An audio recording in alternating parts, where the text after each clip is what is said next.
Hello students, पिछले video में हमने कूलाम के नियम के बारे में और वैद्युत आवेश के बारे में जाना था।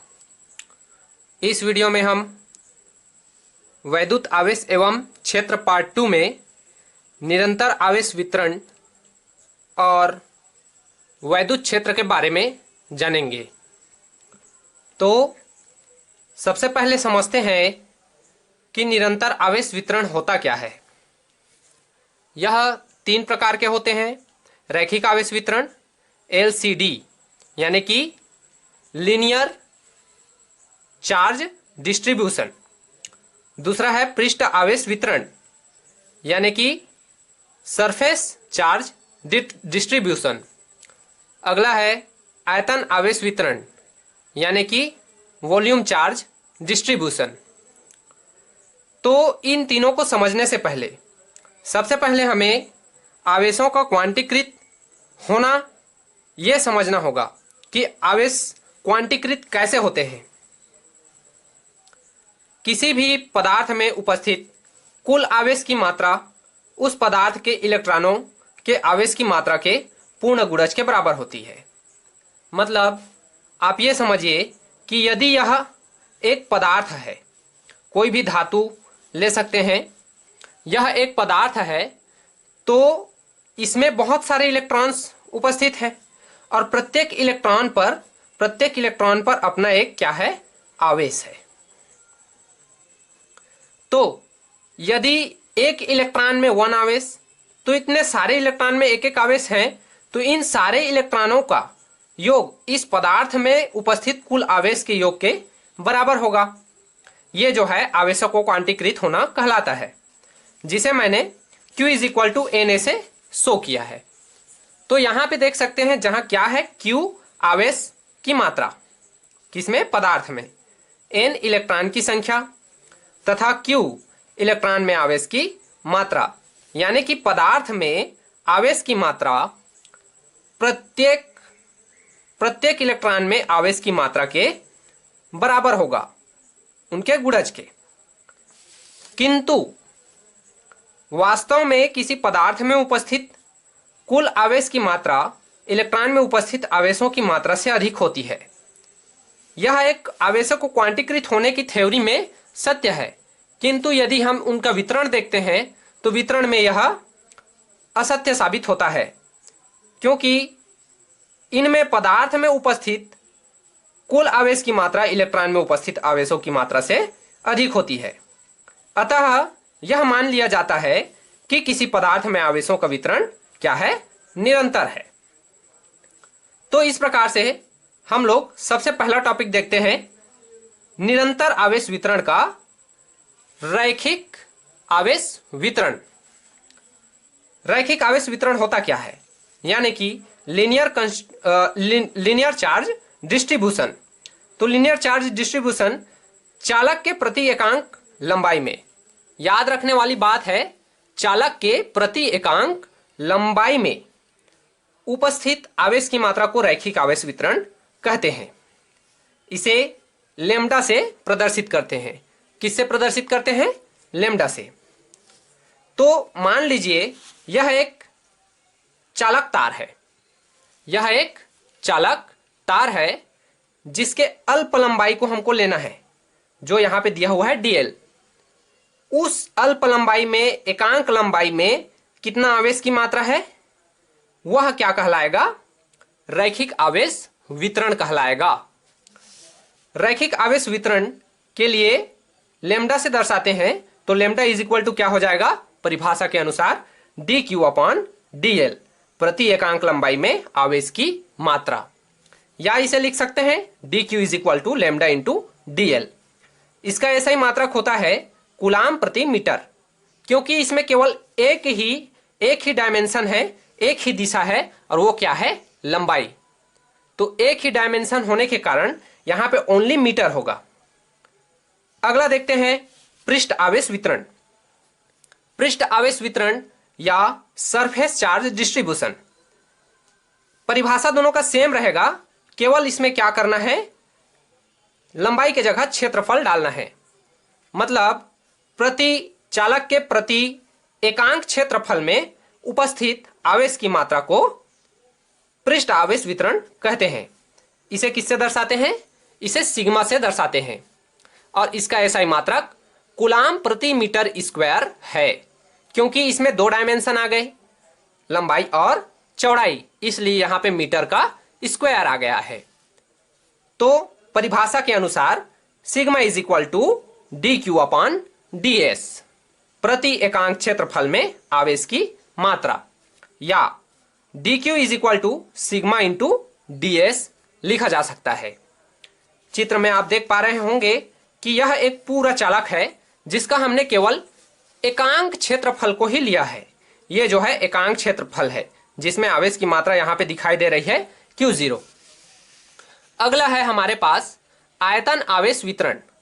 आयतन आवेश वितरण, तो आयतन आवेश वितरण मतलब कि वॉल्यूम चार्ज डिस्ट्रीब्यूशन। इसका भी परिभाषा सेम रहेगा। चालक के प्रति एकांक आयतन में, चालक के प्रति एकांक आयतन में उपस्थित आवेश की मात्रा को आयतन आवेश वितरण कहते हैं। इसे हम रो से दर्शाते हैं और इसका एसआई मात्रक क्या है?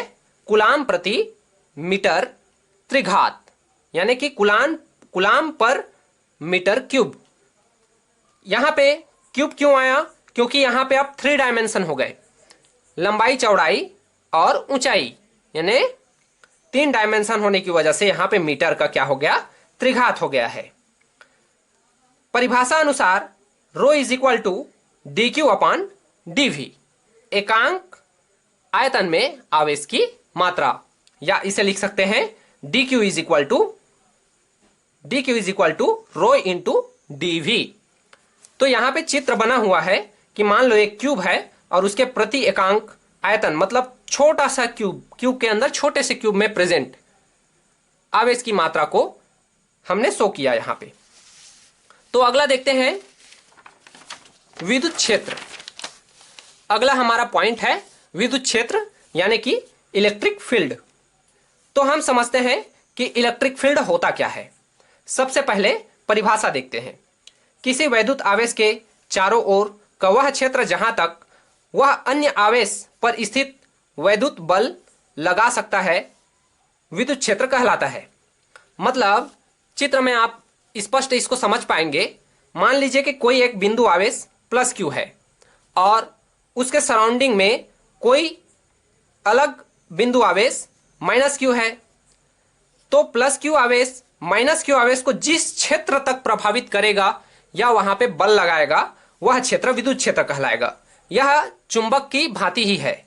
मान लो कोई चुंबक का एन ध्रुव दूसरे एन ध्रुव को क्या करता है? प्रतिकर्षित करता है, और एस ध्रुव दूसरे एस ध्रुव को प्रतिकर्षित करता है, किंतु एन और एस में क्या होता है? आकर्षण होता है।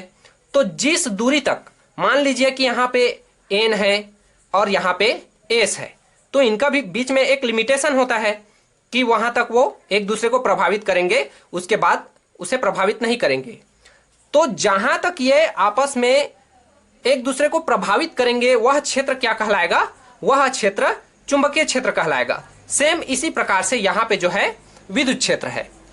तो विद्युत क्षेत्र को हम लोग vector E is equal to vector F upon Q0 से दर्शाते हैं।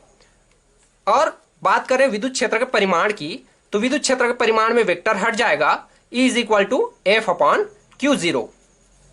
इसका एसआई मात्रक न्यूटन प्रति कूलाम होता है और इसका विमीय सूत्र MLT minus cube A inverse होता है।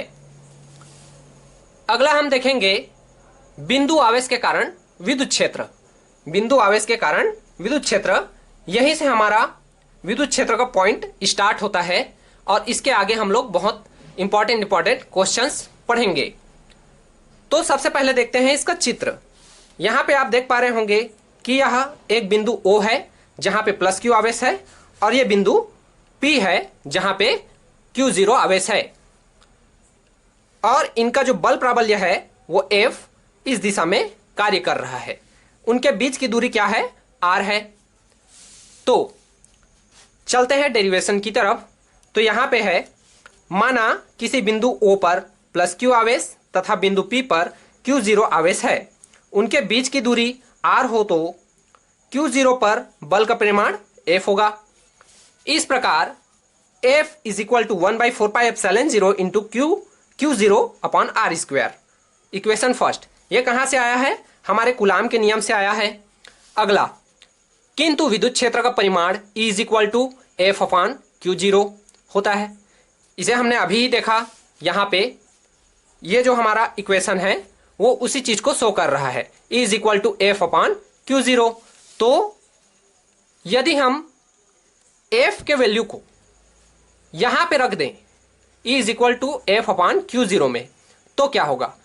तो यहां पे दिया हुआ है कि अतः समीकरण 1 से F का मान रखने पर तो क्या होगा कि यहां से Q0 और यहां से Q0 कैंसल हो जाएगा और बचेगा E is equal to 1/4πε0 into Q upon are square. इसे हम लोग इक्वेशन सेकेंड मान लेंगे और यही क्या है? यही बिंदु आवेश के कारण विद्युत क्षेत्र के लिए व्यंजक है।